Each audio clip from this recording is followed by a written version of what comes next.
Las expectativas de esta nueva ronda de conversaciones, ¿qué cree usted? ¿Por qué pueden ser distintas estas conversaciones a las que se han tratado de dar en el pasado en distintas oportunidades y que han fracasado, señor Velandia?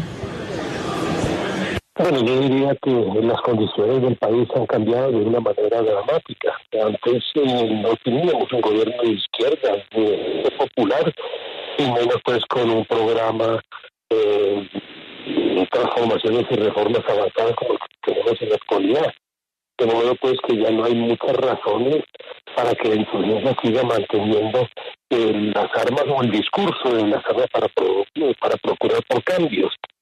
Ahora, la paz total que propone el presidente Petro, que significa la paz con todos, crea un escenario donde va a ser posible reducir los fenómenos de violencia del país, que se producen en el país, a unas situaciones que pueden ser manejadas por políticas de alta policía, y él también va a buscar el cierre del conflicto armado con el ELN en su fase final. María Camila, usted lo comentaba hace un momento, esta es la quinta vez que el ELN se sienta en una mesa de negociación con el gobierno nacional, y por eso, señor Velandia, yo quería preguntarle qué ha cambiado en esta guerrilla y en los delegados de esta guerrilla en estos 4 años que pasaron en La Habana después de que se desinstaló esta mesa de negociación. Sí, fue un tiempo perdido, la verdad, y lamentamos que eso se hubiera producido en un lapso tan grande, una pausa tan grande, cuando también había condiciones para haberse avanzado de buena manera. Pero por fortuna hay un gobierno que comprende la paz de una manera diferente, de una forma más íntegra, y que yo creo que estamos en unas condiciones inmejorables para poder lograr la paz en un sentido más global y con todos los actores. ¿Cuál es la prioridad, señor Velandia, del ELN en estas nuevas negociaciones? ¿Qué podemos esperar? Ya vimos que pidieron un cese al fuego. ¿Qué más podemos esperar en esta negociación? Yo creería que el gobierno no debería, y esa mesa no debería gastarse o gastar tiempo de negociación en cosas que son inútiles. No es necesario discutir un cese de fuego bilateral por un tiempo. Si se discute el cese bilateral, que sea el definitivo, no un cese bilateral parcial por un tiempo, lo que sea el definitivo. De modo pues que esa sería mi recomendación, y que se metan a fondo a discutir y los temas que más los motivan a más partes. Al ELN, por supuesto, que lo motiva mucho la participación de la sociedad, en el sentido en que la sociedad pueda discutir los grandes problemas que tiene el país. Y los grandes problemas son como las situaciones de orden social y de lo que llamamos las grandes agendas. Y podemos conversarlas todas y discutirlas en otro tipo de escenario, no necesariamente en la mesa.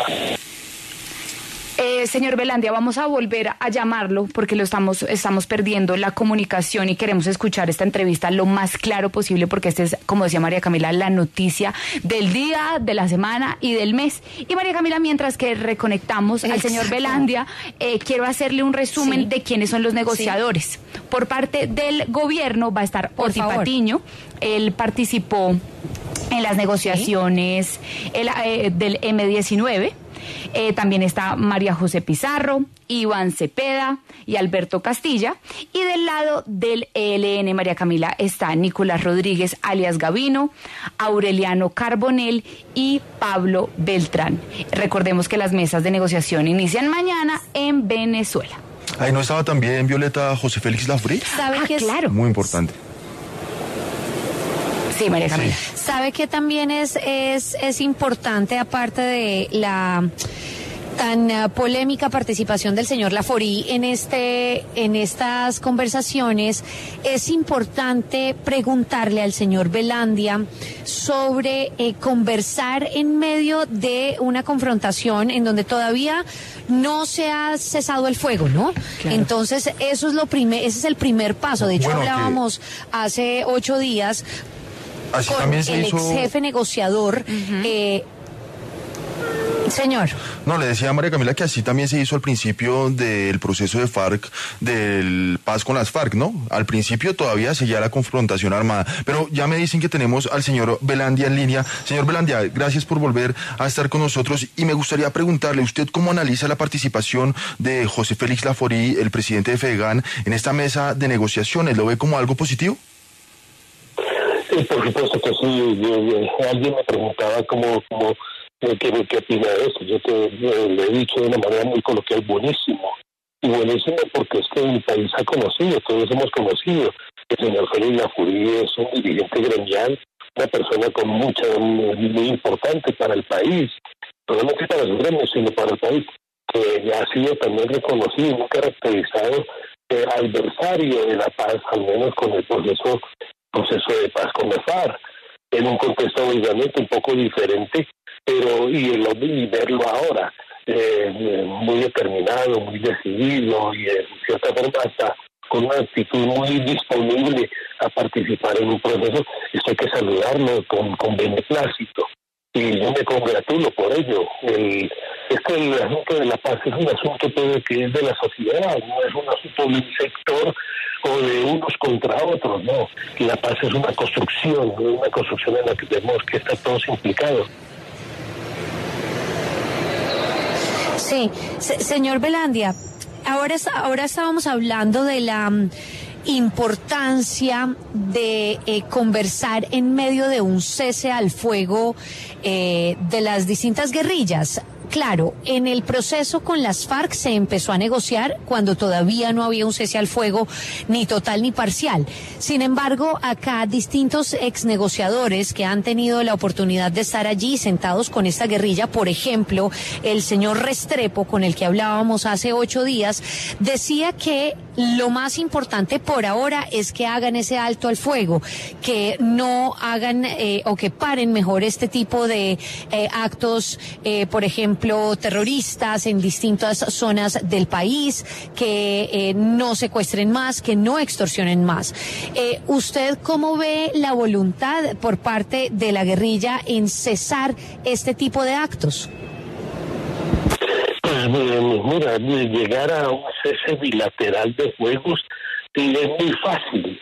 No tiene que ser tan complicado, no tiene que ser lo pueden hacer las dos partes de manera unilateral.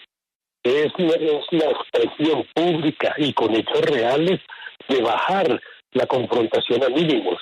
Cuando se inició el proceso de paz con las FARC, arrancaron en medio de la confrontación, pero al año ya existía prácticamente un cese bilateral de fuegos, en el sentido en que había la voluntad. Aquí lo que importa es que exista una voluntad clara, y el ELN tiene una voluntad clara de avanzar en un proceso y que le baje a la confrontación. Es como cuando tú le bajas a una estufa de gas, ¿sí? Le vas bajando poco a poco la fuerza de salida, la cantidad de gas, vas bajando la flama, la llama, vas apagando el conflicto. De eso se trata, desescalar. No se necesita que se sienten a discutir un cese de fuego bilateral para poder empezar a hablar. Claro. Cuando está en la decisión de ellos, en la voluntad de ellos tomar este tipo de decisiones. Para mí la voluntad hay que traducirla en decisiones. Señor Velandia, hace un momento decíamos que esta es la 5ª vez que el ELN se sienta con el gobierno nacional para negociar. Y una de las razones, usted me corregirá, que dicen los expertos para estos varios intentos, es que el ELN es un poquito, digamos, entre comillas, más complicado que, por ejemplo, las FARC. No está clara la unidad de mando, hay muchos líderes. ¿Cómo lo vio usted? Sí, es cierto, pero también es cierto que se ha creado un mito, el mito de la dificultad alrededor del ELN. Se cree que el ELN es algo supremamente especial, que es supremamente complicado, y a mí me parece que no. El ELN es una organización insurgente como todas las demás organizaciones insurgentes que ha habido aquí en el país. La cuestión es asunto de método. El ELN ha planteado sus acentos, ha llamado la atención sobre ciertas problemáticas, las cuales han sido también en cierta forma desconocidas por otros gobiernos, que han creído que todas las guerrillas podían negociar sus procesos a través de un modelo único. Y resulta que no, había que atender la singularidad. Y el ELN tiene una singularidad. Y la singularidad quizás mayor y que la hace un poquito más complicado es esto de la participación de la sociedad. Pero yo creo que este gobierno entiende muy bien lo de la participación. Ahí está todo lo que está haciendo con el desarrollo de las consultas y los diálogos sociales vinculantes, regionales vinculantes. Esto, pudiéramos decir, es una cuota inicial en esto del diálogo social. Y lo hace el gobierno sin negociar con nadie. Le hace al gobierno promover la participación. De modo pues que esto va a ser mucho más fácil entenderse entre el gobierno y el ELN porque están hablando el mismo idioma. Claro, ahora también exactamente por lo que usted dice, es el primer gobierno de izquierda en Colombia y posiblemente estos diálogos puedan ser un poco más fáciles en cuanto a temas ideológicos y demás. Pero yo quiero preguntarle por los países garantes y también por ese acercamiento de Venezuela con nuestro gobierno. ¿Usted cree que ese acercamiento también puede facilitar estos diálogos o que estos diálogos no se rompan en cualquier momento? Sin duda alguna, yo creo que no solamente la normalización de las relaciones con Venezuela era una necesidad independientemente de la situación del conflicto, pero es que por el mismo conflicto era indispensable. Si no hay una relación pudiéramos decir formalizada en términos normales, donde el concepto de cooperación entre Estados sea lo que determine esa relación, sería imposible estar hablando ahorita de la posibilidad de diálogo con el ELN. Toda vez que el ELN, en un 70% de las fuerzas del ELN están en territorios de frontera y transfrontera. De modo pues que Venezuela tiene una implicación muy grande en el conflicto y también en la solución. Y por eso me parece supremamente importante lo que hizo el presidente Petro de invitar a Venezuela a ser parte del grupo de países garantes. Señor Velandia, una de las polémicas en este nuevo gobierno ha sido la decisión de incluir a las disidencias en esta negociación de la paz total. ¿Qué opina usted? ¿Esto no manda un mensaje negativo a quienes ya se sometieron a un proceso de paz con el gobierno? Hay que hacer una distinción. Lo que pasa es que aquí hemos sido supremamente folclóricos en el manejo de conceptos y los conceptos explican las cosas. La única disidencia que existe realmente fue la que lideró el señor Gentil Duarte, porque Gentil Duarte se abrió de las FARC mucho antes de firmar los acuerdos. Es más, él no firmó los acuerdos. Gentil Duarte ya ha fallecido, ¿sabes? No han sucedido otros mandos. Pero esta organización no fue firmada absolutamente ningún acuerdo con el gobierno y quedó allí una situación, pudiéramos decir, un interregno, aunque la figura de FARC desapareció en términos políticos y jurídicos, se mantiene una fuerza que en resistencia, que se ha ampliado con otro tipo de ribetes, con organizaciones criminales, que asumen como la chapa o el nombre o la razón social de llamarse FARC, pero que están dedicadas a negocios y actividades ilegales. También está el fenómeno de la resurgencia. Sí.